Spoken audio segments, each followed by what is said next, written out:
in remembrance of 9/11, that fatal day of 9/11, that very tragic day that changed history, world-changing history of just horrific, scenes in Washington, D.C., New York City, and in Pennsylvania. Just horrific. I remember that day very vividly. I was listening to the local radio station, and as I always do, I was going about my routine. I was on the road driving Upper County, Montgomery County. Well, not Upper County, Lower County, Montgomery County. Right over near Shady Grove. And I was on, I want to say Sam Egg Highway. When I was listening, probably roughly around that time.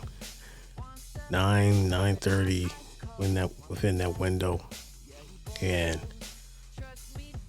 you hear the reports, and I'm like, first thing I'm saying, wow, they're still attacking this tower again, because I just knew. I said, damn, they're doing it again. So I didn't have any doubt of what was happening. It wasn't like an accident that I thought right away. I said, nah, something else is going on. So of course we know it's a terrorist attack. At the time, I'm thinking that's no accident. It just didn't make any sense. We can't even fly planes. I believe over New York City, if I'm not wrong. Manhattan, there's just a no-fly zone. So I said, something's off. So, and to my intuition and to my thinking, and it came true that it was a terrorist attack. And then I'm driving, and it's a very clear day, as you know. And I'm driving, and I'm like, I'm hearing the radio personality saying, there was, a plane went into the Pentagon. And so I'm like, what? Okay, what's going on? Then they were talking about State Department. There's a plane headed for the State Department. So stuff was coming out of everywhere. I mean, reporting, and no one knew. No one knew what was going on. So we're trying to get a grip on it. And so I'm driving. I'm like, I know it's an airplane field, an airport near there, Gaithersburg. So I'm like, it's on. You know what I'm saying? So I'm just trying to keep a watch out. You know what I mean? But the radio personality said, we're under attack, folks. And just to hear those words, we're under attack. It's just surreal. You know what I mean? Because we're under attack. But you're like, what is going on? And so that was just crazy. Crazy. So, and of course that led up to a series of events, investigations,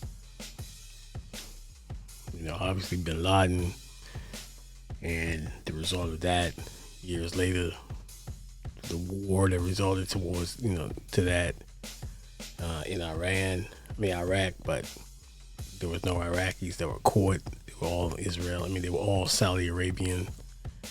And so you wonder if there's been any trials outside of the other guy, the 19th. Was it the 19th or the 17th? Whatever it was. The 19th conspirator. Zawawi. But I'm just speculating, folks. So it's weird. But in remembrance to that, just a somber day and a fascinating day because of the fact that they was able to, upon further investigation. But now a lot of people say it was an inside job. You know, you hear all that loose change video that was out at the time that was going viral, and you hear all the theories. So, of course, George Bush sitting there as he was getting the information in that classroom. That's iconic. Of course, our response. So it changed history, definitely. That event. So you have to acknowledge it in remembrance of the lives that were lost, the lives that would change from here on out, and our approach towards terrorism. Whether you like the policies or not, it's all about our safety. Has it always been perfect? Absolutely not. Has it been overly aggressive at times? Of course it has. It's been messy, no doubt. But it's what happened. It's a fact. It's a part of history, a sad history, because of the chain of events. And you know, we went to war with Afghanistan first, and how that ultimately turned out. That ultimately being America's longest conflict, and the way we kind of got out of that country. It was sloppy, and it's crazy. So the tentacles of that event, the way it, like I say, altered the course of history, fascinating, and also horrifying, you know, as far as all the other stuff that unfolded.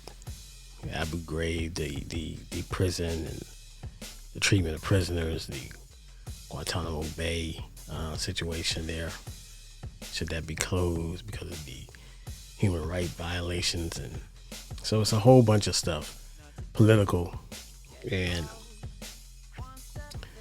you know, we'll never know what we'll know. We only will know based on maybe it would be ultimately some reporter that would come up and really want to dig his heels in and investigate, but you never know where that might lead. So who gets to the investigator to change the story? So it's crazy, but I'm not gonna be long.